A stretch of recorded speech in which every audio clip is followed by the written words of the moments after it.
Estábamos hablando de violar la confidencialidad del estudiante. At the elementary school in Guaynabo, just outside the capital San Juan, staff are getting ready for pupils to start a new school year. But educators in Puerto Rico have never faced an academic challenge like this before. The island is in massive debt, schools are merging, and teachers' pensions are in real danger of being wiped out. Like many teachers here, Monica Cruz has real concerns about her pupils, her school, and her own family's security.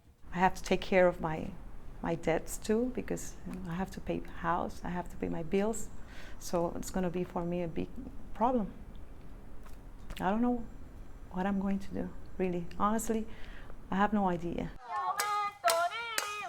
But a report from a group of hedge funds who own much of the island's debt claims the government is overspending on education and needs to close more schools and lay off more teachers.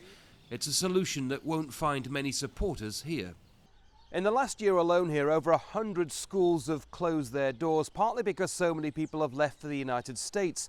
But across this island there is now a sense of impending doom and uncertainty that all the cuts and job losses that people have talked about for so long are finally about to bite.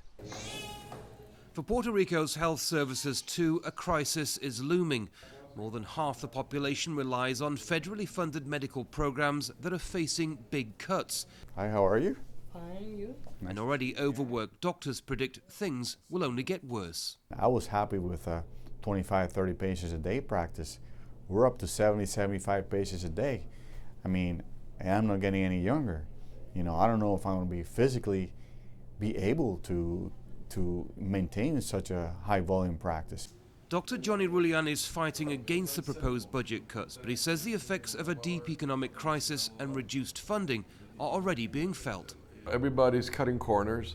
Hospitals get paid 25% less. You only have 2 nurses per floor instead of a nurse for every 4 patients. You go to a doctor's room and there's 40 people waiting when you get there. Now there's not going to be any more transportation support. It's estimated that almost half the population here lives in poverty. But if health services and schools are hit as hard as some predict, they could be about to get a lot poorer. Andy Gallagher, Al Jazeera, San Juan, Puerto Rico.